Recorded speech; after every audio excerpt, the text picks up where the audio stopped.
at what we found. It's a big sound in a small town. Far from the bright lights, they're making music every night.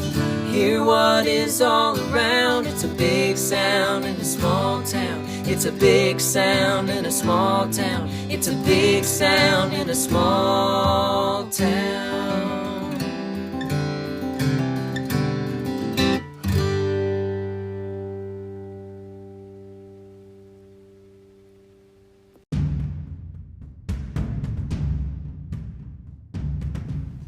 Hi, welcome to Season 4 of Big Sound Small Town. I'm your host, Sandy Carlton. Join me as musicians tell their stories about how they became musicians and the stories along the way.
My name is Andrew Finn Magill, and I'm a fiddle player from Asheville, North Carolina.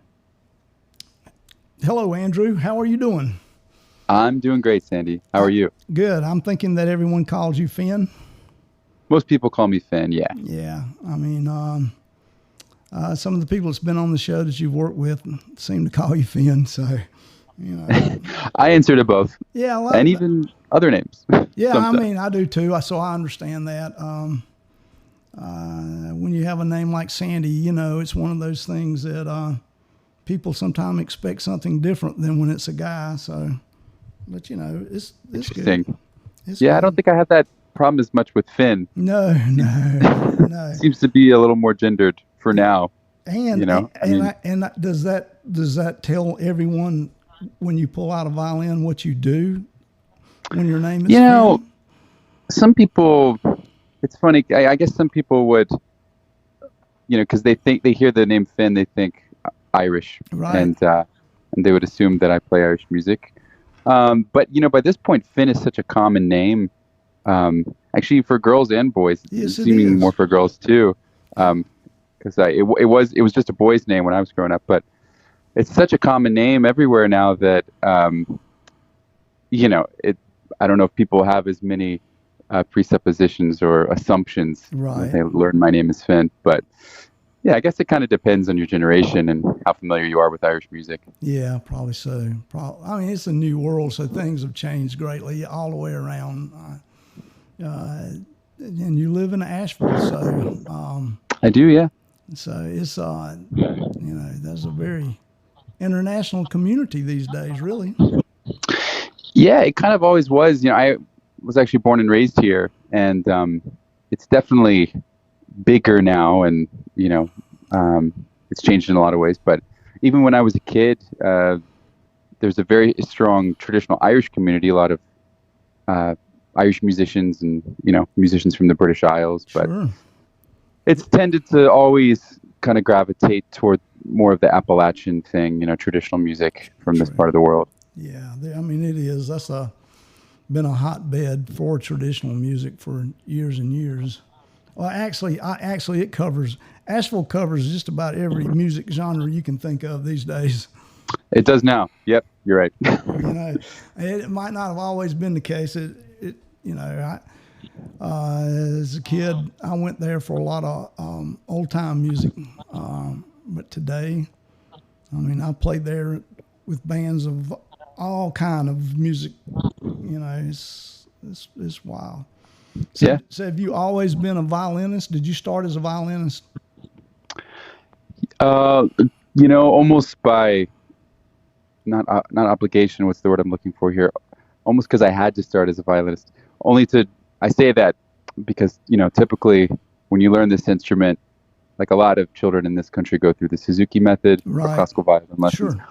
What I'm trying to say is I always wanted to be a fiddler. Right. And so I didn't have a fiddle teacher per se, so my parents enrolled me in violin lessons, but I was not so secretly only practicing fiddle music behind the scenes.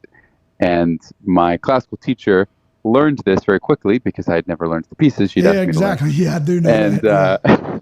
and so she didn't really know what to do with me because I was playing like 6 hours a day as a kid. I just wasn't playing classical music. Right. And I didn't really want to be thought of as a violinist, so I would like leave the rosin on the instrument and do things like slouch as I played. And I don't think she was too wild about that, but we made up, and we're good friends now. But that being said, you come basically not from a total classical background, yet you play at a classical level. So how does that happen? Well, that's very kind of you. Well, I think so. When I was a teenager, I discovered jazz music. Yeah. Specifically, Stefan Grappelli, who some of your listeners will know is a great jazz violinist, and and his transcribing his solos, what he was playing was much more technically demanding than the fiddle tunes I was learning, and so I kind of, in a roundabout way, had to force myself to develop, new techniques, things that I probably would have learned had I stuck with classical music. But I did it through jazz, only up to a point. There's certain things that I just never learned because I didn't play classical long enough that now it's funny, I've kind of come full circle and I'm going back to classical music, not just for technique, but because I just really enjoy it, specifically the music of J.S. Bach. So in the last few years, I would say, a lot of maybe what you perceive as my classical abilities, which I would say are non-existent, have been because of the fact I've been studying Bach the last few years. Well, I mean, coming back to that is really good. I'm sure you had a lot of technique to clean up too, right? Well, it's funny because as I mentioned there, I was deliberately using bad technique there for a few years. I wanted to be thought of as a fiddler, and it actually ended up being a huge problem later in life because when I was 17 or something, I essentially had to relearn how to play the fiddle. I was getting some serious tendonitis issues in my left hand. Yeah. And to the point where I couldn't play. And so I had to relearn how to play the fiddle or the violin, whatever we're calling it. Yeah. And so that's just one example of how, my my insistence on looking like a fiddle player and sounding like a fiddle player kind of caught up with me. Mm-hmm. Yeah. I used to go to Tommy Gerald's house to learn to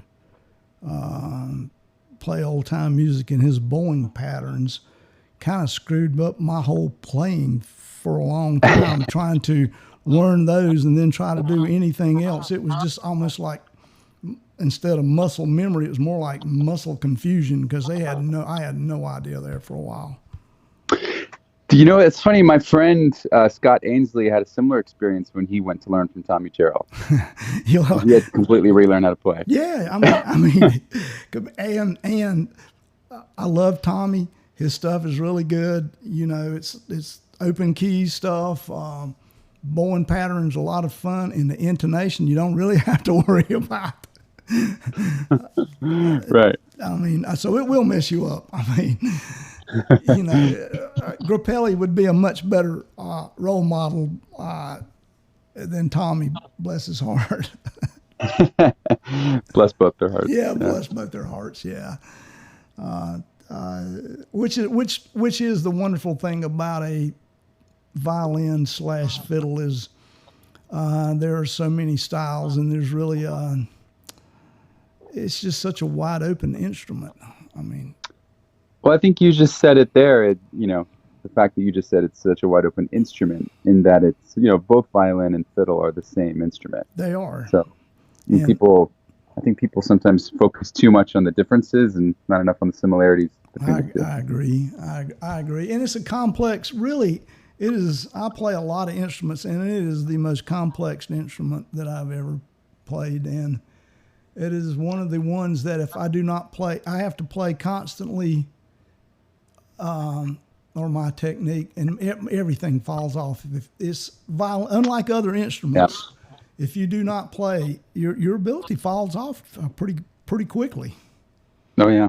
Well, why do we do it to ourselves, Sandy? I have no idea. Well, it's the sound, it's the sound. It's the sound. Yeah. I mean, and that it fits in so many things. I mean, I've heard you and I several different types of lineup. It's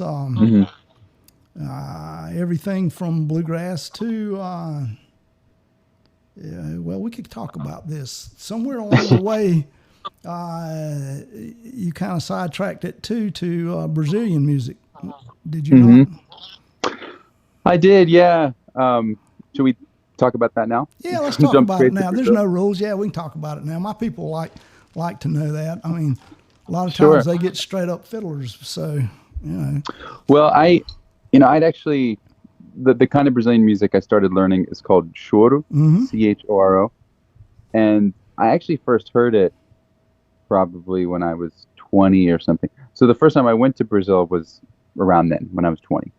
And I just spent 6 weeks there.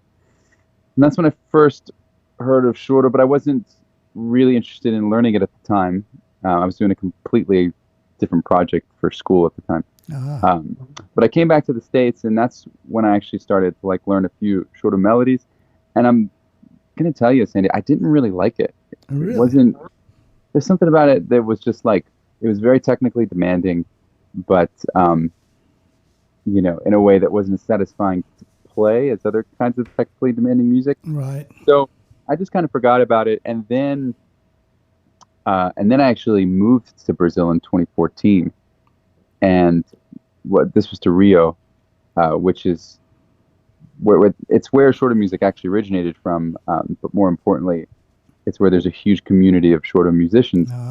And something about being there, I lived there for 2 years, and something about being there in this place where the music came from, in some ways that, it's a similar feeling to how I feel about, living in Appalachia. Sure. So many great fiddle players from this region. Right. I was able to just connect to it in a different way, and this time I completely fell in love with it, and it's all I wanted to do. I became obsessed with choro and some other styles of Brazilian music, but mainly choro. And ever since, I've been playing it and have a few different choro projects. Do you have problem here finding people to play that with? In a word, yes. I mean, I would figure that you would almost have to train them yourself. Well, there's a guy in New York City that is just amazing. That when I do when I do tours, like in the East Coast and the Southeast, which seems to be less and less these days, at least with that kind of music. Yeah. I'll call him, and then there's another guy on the West Coast that I love playing with, and if I have gigs out there, I'll call him. It'd actually be great to get both of them on the same gig. Yeah. I'm thinking out loud. But so I mean, obviously they're really spread out. Like L.A. and New York aren't exactly Right. Shelby and Weaverville, North Carolina. Yeah. So it is tricky, but it's just what it is. It is very tricky. Well, I went to Cuba, and I was into their music, and then I came back and could find no one to play with. So Um, Yeah. I do understand that. You have to either live in a community that is supportive of that stuff, or you really have to just Well, I think that's why I didn't get into it the first time, because there just wasn't a community sure, around here, and also just it's so shorter music is so attached to the Portuguese language and like Brazilian, uh, just the Brazilian, I don't know, take on life and cultural things, and you really have to live it sure you to do. I agree. get the music to really unlock all the little parts of it. And I do feel that way about world music to a degree. Is yes, you can go and play with anyone from. I mean, music's a universal language, but to get a complete understanding, you almost have to live in the culture to understand the music a bit. Yeah, well, to me, the music is just, it's sort of the, I don't know if this is the right adjective, but like an auditory, can I say that? Auditory extension of the culture. Yeah, It's that culture in sound. yeah. Oh, yeah, it is. Oh, that's pretty astute. Yeah, I like that. It is. I tell you who the best at world music and absorbing cultures is Casey Dreesen. Oh yeah. But there again, he lives in those cultures for extended periods of time, which does Well, exactly. Yeah, make it easy. And he transitions from one culture to another, which seems to absolutely. all transitions are still. He's the king of chop. Yeah. Oh, he's one of my heroes. Yeah, mine too. But yeah, I mean, it is. How many projects do you have? I mean, you have like 3 or 4 projects going, do you not? It's a good question. I mean, I should probably cut back because let's see. Well, because of the pandemic, it's all sort of changed a little True, bit. it I has mean, for all of us. It still has. um, let's see. Well, of my actively touring projects, um, I maybe only have 2 or 3 at the moment, but I'll be adding to that in the coming year. I actually just got the final mix this morning, right before you called. I got the final mix for a new album I'm working on, Oh, that's great. which, oh yeah, I'm very excited about that. And so that is a new project for me. That's a quartet project, which I hope to start touring. Oh, Well, we're actually doing a little tour in September, but I want to be touring it more can we talk about this actively. now? Is this Yeah, something? Okay. sure. I mean, you can talk about the players. You can talk about the whole deal, really. I mean, you can promote this if you want to right now. All right. Well, cue marketing mode. Sure. No, the name of the project is the Polaris Project. Okay. And, as you mentioned, I play a few different styles, and this is the preface. I'll get to the Polaris Project, but sort of the pretext of it is I play a few different styles, yet historically they've always been, a little bit more compartmentalized, at least for me. Like, I'll release my Irish album, or, if I do bluegrass, I just do that, or if I do Sure. Brazilian, I just do that. And I haven't really mixed them historically, Right. just because, I don't know, like, it's not that I don't like fusion when it's done well, but it always made more sense to me to do it like that. And then a few years ago, I had an idea. Well, what if I mix them? Basically, what if I, wrote original music that was kind of like in one sound, a reflection of everything that I do. Right. Because I do have these different musical identities, which kind of comes from my background, which we haven't dug too much into yet, but I studied with a lot of different fiddle players from a lot of different styles growing up as a kid, and so I learned these individual traditions and like really loved what was beautiful about each one, and always kind of wanted to like honor those idiosyncrasies of each tradition, musically and performatively, whenever I played these genres. So that's always what I did. But then this project, the Polaris Project, was kind of an experiment. Like, could I pull this off? And I guess there's not an answer to that. The listener will decide. But Anyway, so earlier this year I recorded. Oh, and I think I may have mentioned. Yeah, I touched on jazz. Jazz is a huge part of my life. Maybe the biggest part in some ways now, because that's what I've studied the most over the last few years. So the project is in some ways a jazz project in that, the musicians they're all, they all come from that world. Sure. Maybe they got degrees in jazz. They all speak that language fluently. And there's a healthy dose of improvisation. So it's kind of like a jazz project, but the music, like the tunes, are a synthesis of those different influences of mine, of Brazilian, of Irish, American, etc. So, and which is kind of defined within jazz, really. I mean, so and I think you probably have to find jazz players in order to play that combination of those styles. Well, it's interesting that you say that. I mean, yeah. I mean, I was looking for very specific kinds of musicians for this project, because yes, I wanted them, to be like jazz musicians, but I also, like, for example, the bass player is Ethan Yojevitz. Yeah. Ethan, I mean, you should have him on your podcast. Yeah, I should. I agree. Did you know Ethan? I know of him. I do not know him personally. So, he's played with all sorts of people, from Molly Tuttle, Sierra Hill. Yeah. Excuse me. Sierra would hate that I said that. Sierra Hull. I'm all over the place today. The Milk Carton Kids, Bruce Hornsby and the Noisemakers. I mean, right now he's playing with Aoife O'Donovan. Yeah. Great singer. Yeah, she is great. So, Ethan plays all this Americana music, and he's got this amazing, traditional music sensibility, when it comes to bluegrass and old time. Right. But then he studied with Edgar Meyer, and he's an amazing jazz musician. So he brings so much to the table. He's kind of such a chameleon, and those were the kinds of musicians that I was looking for this project. So sure.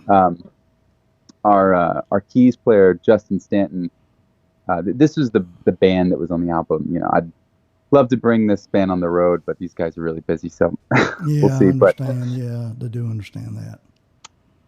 But the keys player, Justin Stanton, he plays in a band called Snarky Puppy. Yeah, I know his band, and I know who he is. Yeah, that's cool. Okay, cool. So yeah, I mean, like Snarky Puppies, well, and not just Snarky Puppy, but Justin, I mean, are all about both of those entities. That band and that musician are just so good at being musical chameleons. I mean, they blend all these different styles in a really seamless musical way. And then the drummer is Justin Watt, who is just an amazing jazz drummer from Asheville. So that's the band on the album. That's pretty cool. That's a pretty cool band. Where did you record that? We recorded it at Echo Mountain Studios. Yeah, I love Echo Mountain. That's a great place. Yeah. So anyway, there's a few other guest musicians, but that's the crux of the project, and I'm hoping to begin touring it more actively in spring, summer 2023. Yeah. Are you going to release some of this stuff, or is this going to be?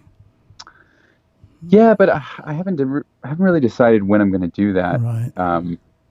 And part of that has to do with all the other projects that you alluded to, because I do have a lot going on. Maybe too much, some would say, but you're working. I mean, I looked at your tour schedule, and it's diverse, and it is, you're working. So I mean, can you have too much? I don't know.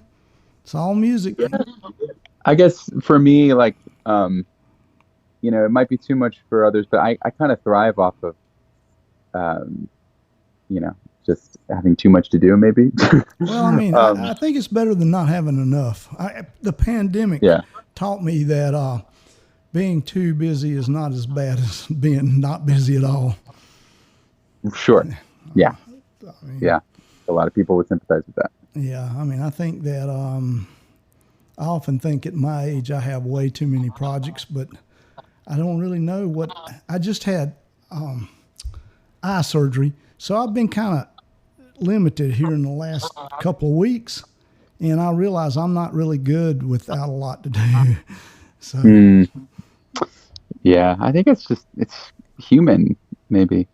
We need to fill our time with something, and we want to fill it with things that we love doing. At least it sounds like you and I do. Well, it was something, we're pretty lucky. Oh, absolutely. I pinch myself every day because I what I've been saying for years to my wife is like, I'm just enjoying this whole being a musician thing as long as it lasts, because I know I could wake up one morning and you know what I mean?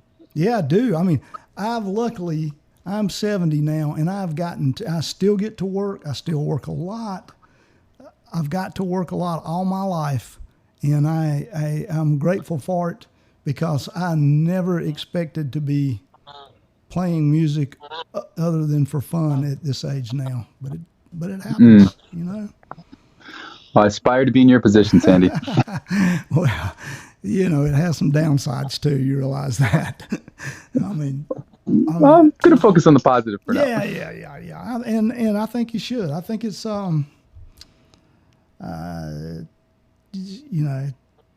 it's a good vocation. You just have to be the type of person that is all into it and can handle the good with the bad.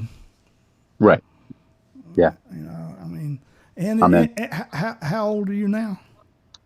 I'm 35. Yeah, 35 is a really good age too. So they tell me. Well, I tell you, you still have the energy and the drive and the belief, and that's a beautiful time. It's music is so much fun at that age. Yeah. You're not really weary of the travel. You're not really weary of all that.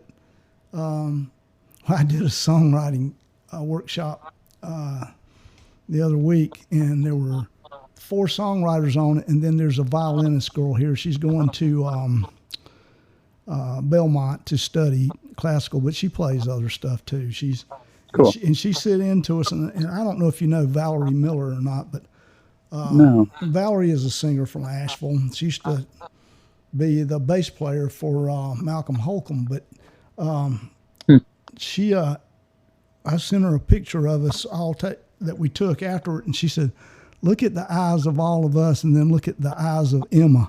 You can tell we've been at this a long time, and we're a good bit weary." And she looks alive and vibrant, like this is the greatest thing I've ever done. And and it's good. It is good to be at that stage.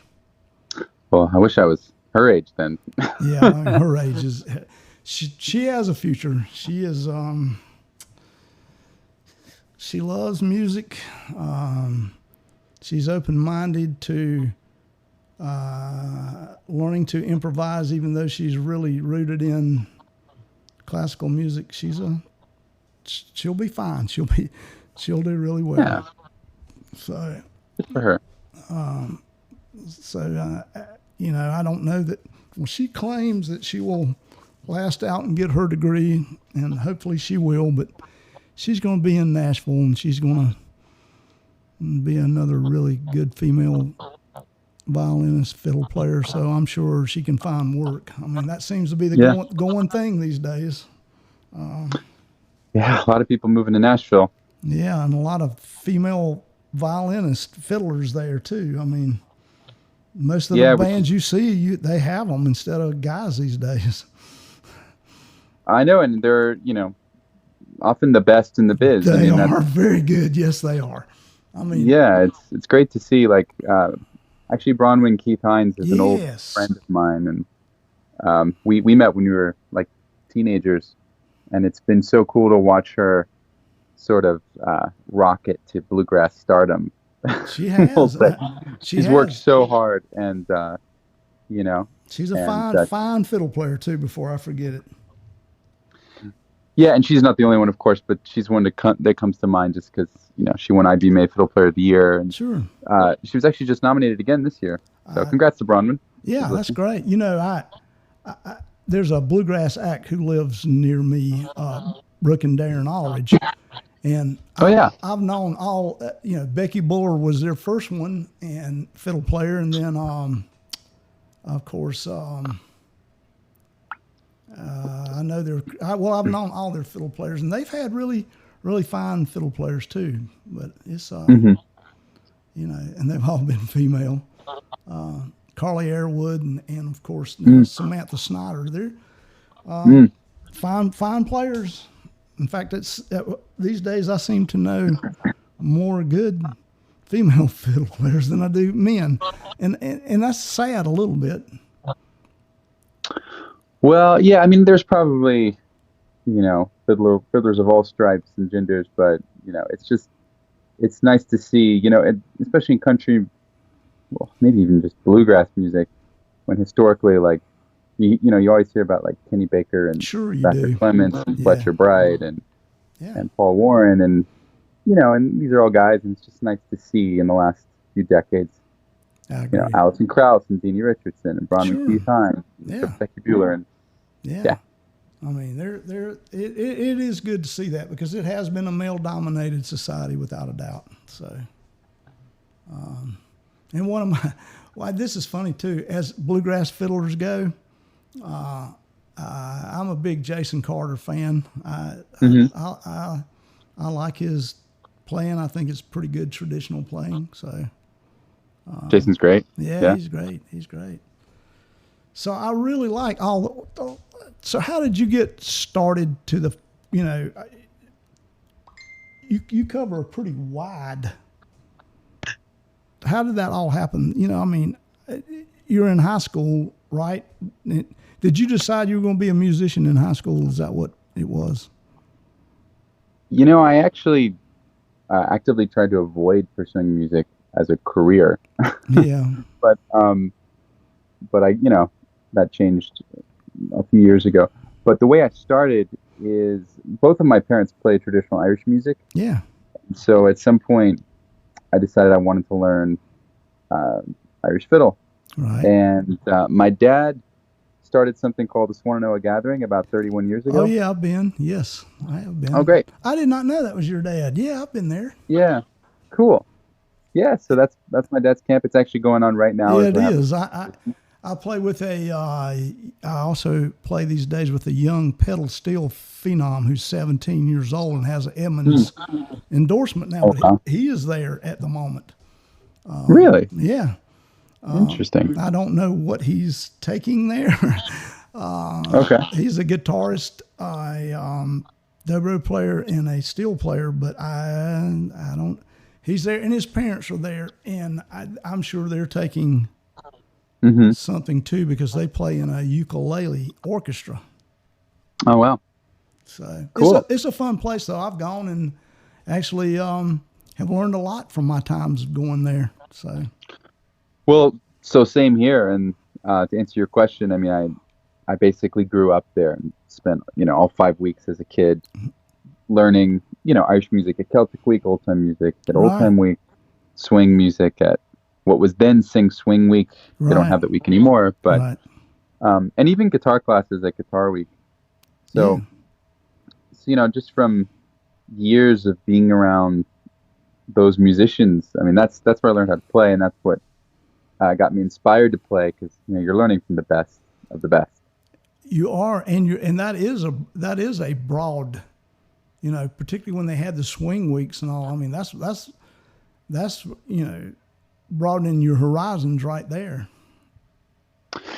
Yeah, for sure. And I probably gave me more confidence to try other genres.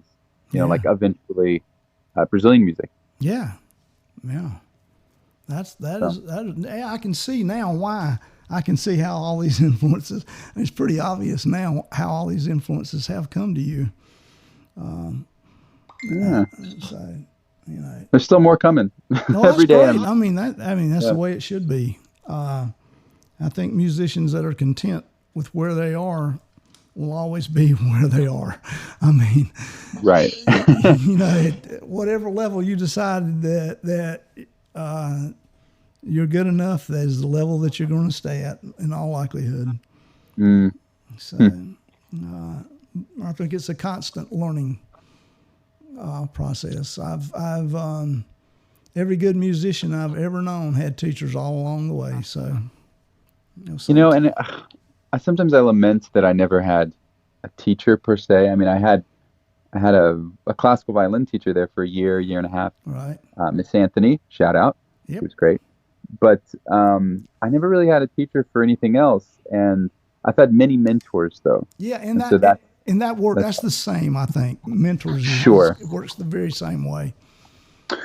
Well, I wish, in some ways, I wish that I'd had, a teacher to go to every week with a lesson and, this is what I want to work on.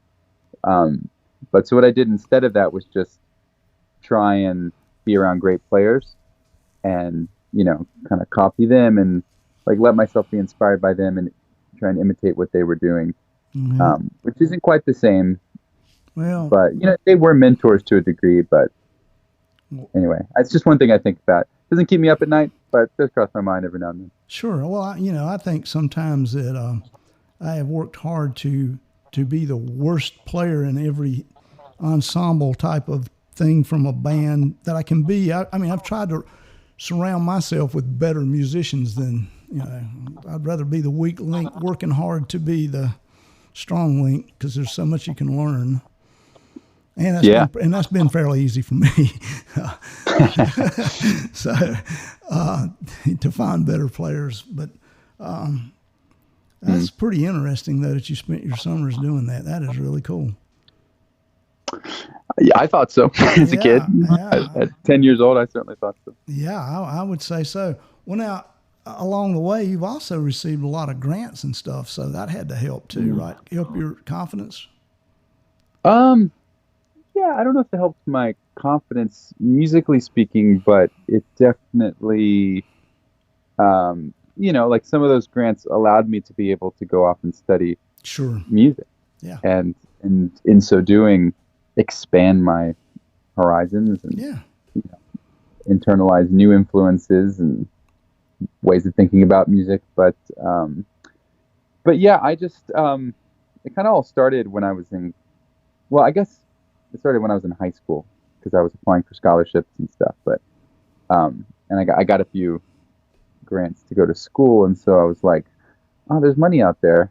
Yeah, oh yeah. And so I just kept applying for it, and I've definitely been turned down for more grants than I've gotten. Sure.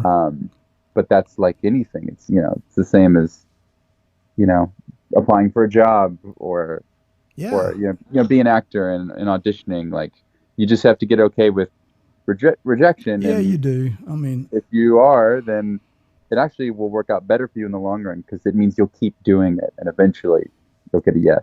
Yeah, I agree. I have gotten grants in my life and been turned down for more than I ever gotten, but still you kind of learn from it and eventually you do figure out a little bit about how to do that. And well, that's true. Yeah. To the point, that there are people whose job it is to just write grants because it's become so formulaic in some ways.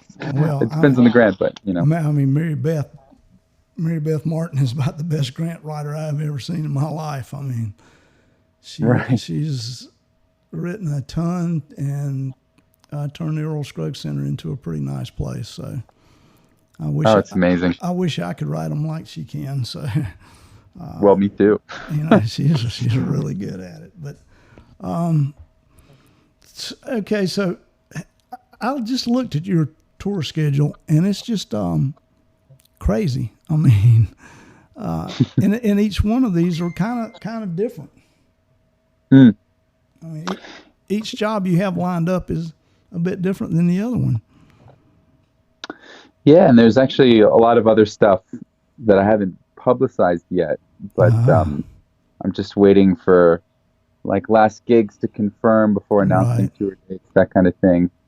But yeah, as I said before, workaholic. That's me. Well, okay, let's go into. Have you've done some film scores possibly? I scored one film in the last. Well, I guess it was December, January. It hasn't been released yet. It's called Night, directed by Frank Sun. Mm-hmm. And in the last few weeks, he was screening at a few different film festivals, but I'm not sure in what capacity it will be released. It's a short film. Yeah.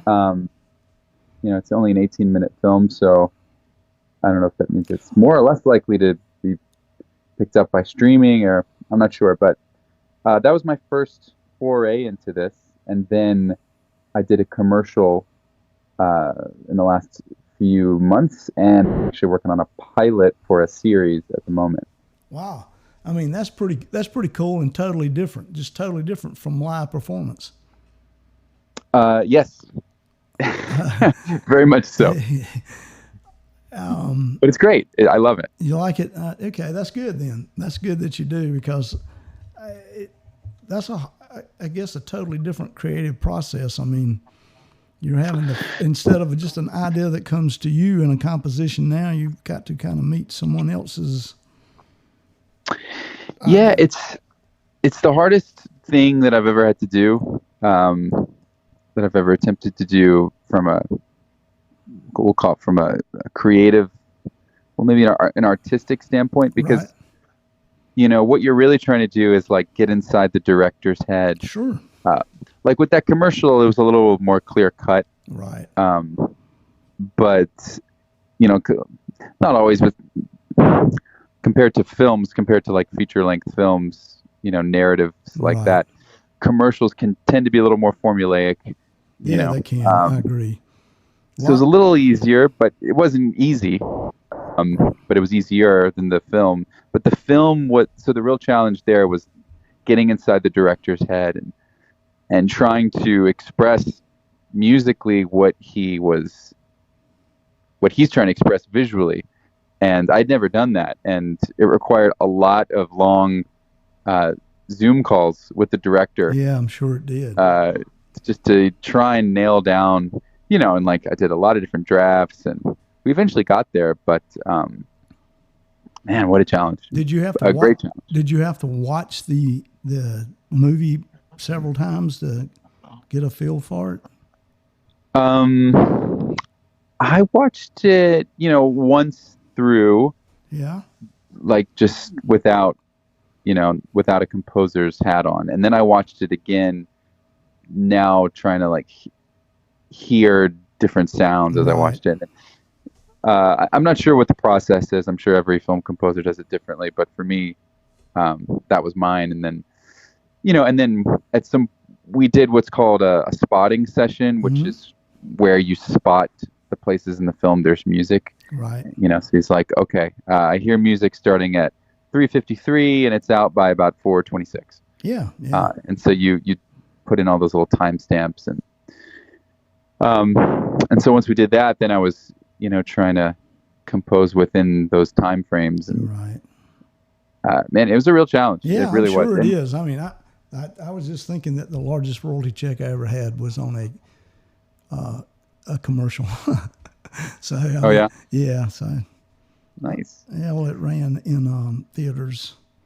Oh wow, so that's great. It was a Ford commercial. So nice. Yeah, it was fun. And it was just a snippet. So yeah, sometimes you get lucky. But yeah, well, let's see. Maybe Netflix will pick up this series or pick up this film. I mean, that would be cool to have it on. I know a guy who, well, usually he's a jingle writer, but every once in a while he has parts in movies that he scores. Usually they're not anything really big, but he seems to like doing it. Well, I think it just it lets you be creative in a different way than just writing music for an album. True. Which I write a lot of. In the last 10, 15 years especially, I've written a lot of original music, but it's always to be performed on an album, and we can do it any way we want. Right. Well, any way I want, because usually I'm the one producing. True. Yeah. But with a film, it's not about you, the composer. It's about the film. True. It is. Yeah. It's actually fun to be able to operate within those boundaries, and be as creative as you could insofar as it serves the film. Yeah. Oh, yeah. I mean, I'm sure that's very hard work. I have never done that. I'm sure it is very hard work. I mean, just to create something to fit a, say, 2-minute piece of movie, you know, for the scene at that moment, that would be pretty tough. The tough part is actually the rewriting afterward. Yeah, well, You're like, oh, I nailed it, and the director's like, no, you didn't. no, you didn't. Yeah, well, that's yeah, that's songwriting in a nutshell. Man, this thing is really good. No, it's not. You got to rewrite this, son. There's, you know, yeah, Right. That's the old That's songwriter funny. thing. I've written the perfect song. No, you hadn't. Yeah. And we'll bring in 3 other people here to show you that you haven't. I don't know. It's Again, back to our theme of being okay with rejection. yeah, exactly. Yeah, and I think that's important for a musician. Of course, you know, they're musicians. That's an ego-filled rim of society. I mean, and sometimes they're very fragile. Yeah. I mean, probably the reason you get to work a long time is you become thick-skinned a bit.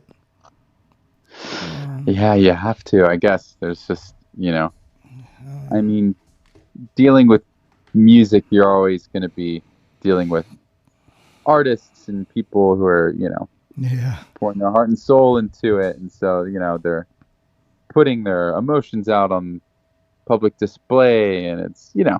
yeah, it's hard. I mean, it's easier for me to.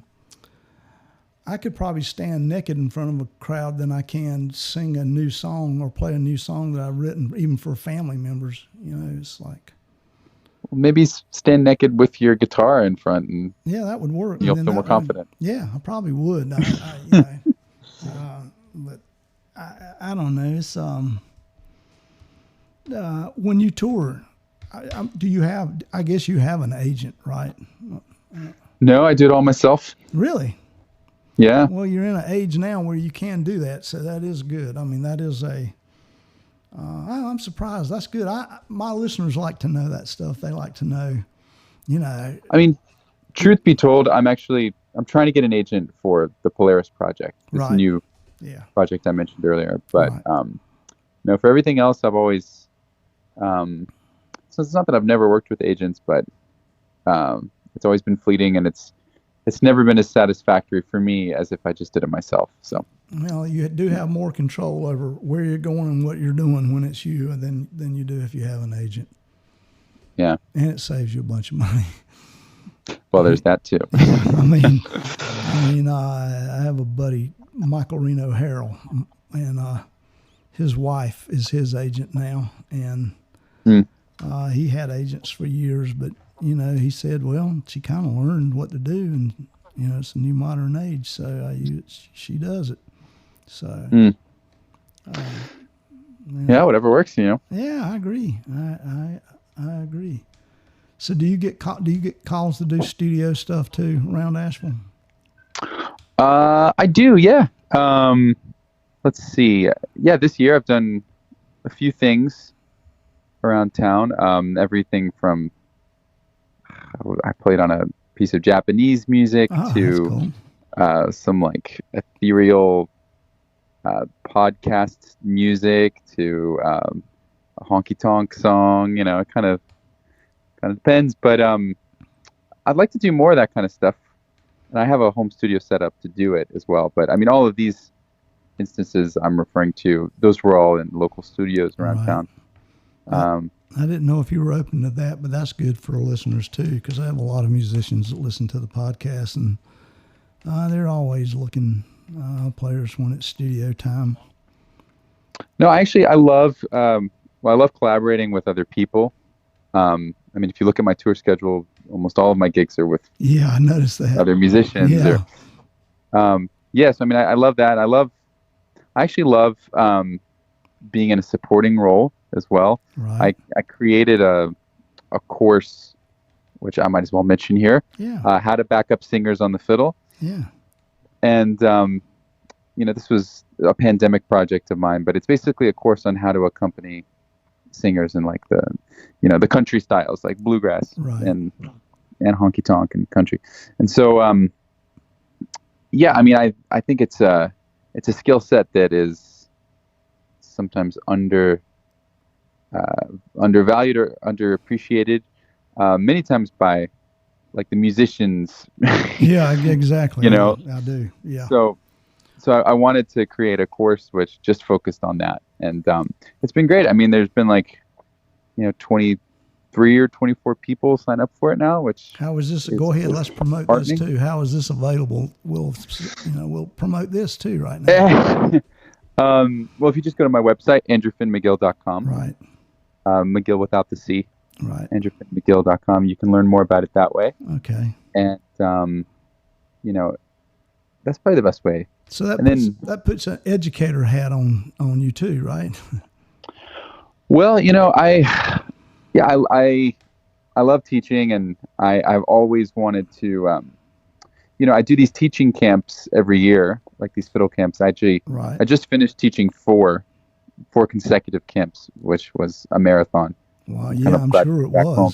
Yeah. I knew what I was signing myself up for, but whenever you do these camps, you can only dig so deep, Right. You only get 5 days with people, and so part of the idea for the course was to take a deep dive, Right. And so I called my buddy Jordan Tice. I don't know if the listeners know Jordan Tice. He plays in Hawktail. Yeah. So he recorded some songs for the project, so you can back up Jordan, right, singing some country songs if you sign up for the course.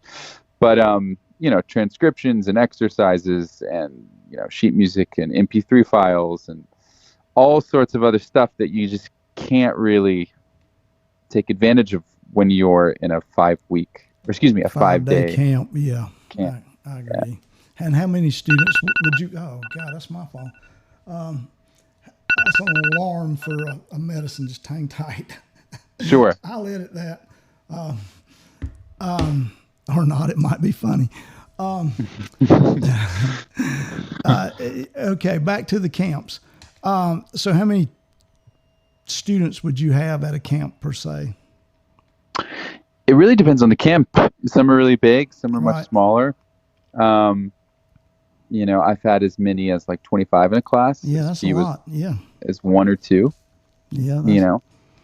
Yeah. So yeah, it depends on the camp, and there's each one is different too. That's the cool thing. There are dozens of these fiddle camps all over the country, if not world, and but each one is different. Some actually pride themselves on being smaller, and it's great actually for the teacher and the student, because then you can work more individually with students. Sure. And, dig a little bit deeper. And I guess they come in all ages too. Yeah, they tend to be adults. Yeah. But I've had kids in my class as young as 7, 8. Yeah. I mean, those are wonderful things, though. I mean, you can play music. You do not have to be a professional musician to play music at a very enjoyable level. And that's the good thing about a camp. I mean, you can sit on your porch with your friends and play fiddle tunes, say, and that's a wonderful life. If you have, the rest of your life going on, you like doing that a little bit's fun too. Absolutely. And I think you kind of hit the nail on the head there. The fact that you can sit on your porch playing music with friends, how enjoyable that can be, because I think one of the most attractive parts of these camps is being able to play with other people of a like mind. Yeah. In a way that a lot of the people who come to those camps can't do back wherever they're from, Yeah. And so they come to a camp and there's all of a sudden there's 100 other people that are just as into this thing as, whatever this thing is, Appalachian old time, Scottish fiddling, bluegrass, is just as into it as they are. And just that makes it so much more enjoyable, even if they are maybe more of a beginner player. Well, I think that's what's made Galax last as long as it has, maybe as a convention, because you can go there and play along at whatever level I think that's important for people to get to play with other people. So a lot of people, a lot of people don't, or a lot of people play with the same people, and it's fun to play with different people. Absolutely. I do the songwriting thing, and it's kind of the very same way. I mean, to actually get to write songs with, somebody that's done that is really good when you've tried to figure that out on your own. Yeah. I mean, same type of educational thing. Yeah, makes sense. People walk away from it sometimes. I mean, actually, it takes on some of them sometimes. So, which is a beautiful thing. Teaching anything is a chore because some part of the frustration is you have to put a lot of time into music. And people a lot of times do not want to or do not have the time to put in that they need to get themselves to an enjoyable level. Yeah, for me, it's always been about observable progress. Sure. If that was the enjoyable part. Like even if I'm still out of tune, I'm more in tune than I was yesterday, and that makes it enjoyable. I agree totally. But I was also very impatient as a kid, and I wanted to sound like it's like Perlman on week 2 of violin lessons. So sure, and I wanted that makes it a little more tricky. I wanted to be Vassar Clements, so Yeah, who doesn't? Yeah. I mean, and I still would like to be Vassar Clements. Yeah, I think I would too. I mean, he's an idol. You're at a very high level though on your own, and I really like the projects you have going on. Thank you. It's I see you have some dates with John Doyle too. That's right. Yeah, we're doing 2 concerts this November. Yeah, they're in the Raleigh area. And I guess that is straight up Celtic music or Irish music, I guess. Yeah, John really loves American music too, and so. He is really cool. I mean, I do like his stuff. It is. I do enjoy his version of, I guess you would call that Irish music. Oh yeah, he's very much an Irish musician first and foremost, but he loves old time Appalachian music and bluegrass and American music. So you can tell it in his playing too. I mean, it's you can see it. I mean, it's not just all rooted in Irish music. Yeah, no, he's a unique musician for that reason. Yeah, he is. So I wouldn't be surprised if we pull out an American song or two. Is that fun for you? Oh, it's a blast. Oh my God. Yeah. John's a hero of mine. Yeah, it would be a blast. So much respect for John. Yeah, I do too. I like what he does. I have a pretty broad palette for music. I would tell you, and I could be wrong, but generally in just about every style of music you can think of, I can find music and musicians that I really think a lot of, and they can be just totally different in style. Mm-hmm. Sure. Yeah. So. Same. Well, Finn, what else do we need to know, buddy? Ooh. What have we missed? Probably a lot, but I don't know if we. Or what more do our listeners need? Yeah. I mean, what else do they need to know about you, about your projects? Yeah, I mean, if people want to learn more about me, they can go to my website, andrewfinnmagill.com, and if they really want to learn more about me and stay up with me, they can sign up for my newsletter. Which there's a link there on the homepage, but that new newsletter is really great because we've been able to build up a bit of a community there. And I don't actually send a lot of emails; I send like 1 per month. Right. But I always try to pack them full of stuff that's going to be interesting, including some freebies. I think if you sign up for a newsletter, you should get something in return. So, especially like closer to Christmas time, when and Thanksgiving, when I guess we're culturally meant to feel a little more generous. And, we should do that all year. But yeah, I like to offer, little free music downloads and sneak peeks to music videos and things like that. That's pretty cool, really. I mean, that is a wonderful part of being part of a newsletter. It is kind of an insight. I think people miss that a lot too with artists. They do not sign up for their newsletters or emails, and I think they miss out on stuff that is there that, generally, if you've been on the show, I sign up for your stuff because I'm 99% of the people on my show I contact, which means I have a very, very much an interest in what they do, and I think my fans will have an interest. So, cool. Well, yeah, I would love to see those subscriptions tick up after this podcast episode is released. But sure. I hope if they don't, I won't be upset. But that is the way. That's the best way to keep tabs on me. Y'all hear that now? That's what you're supposed to do. You sign up for his email list and see what you get. Find out who he's playing with this week or this month, because I've been trying for a couple of months now to keep up with who he's playing with, and it's a hard thing to do. Yeah, well, life of a musician, gigs come and go, and it's constantly changing anyway. But so, well, I appreciate you taking the time to do this. That's a very interesting story. Thanks, Sandy. And thanks a very different story too. It's seldom that I have musicians on who have such a broad spectrum of musical styles and stuff going on as you do, and that's pretty interesting. Well, cheers, Sandy. I mean, it's just it's an honor. I don't take it for granted that people would necessarily be interested in what I do. So it's an honor to be asked, and I thank you for your interest and taking the time to call me today. I thank you for doing it. It's been a blast.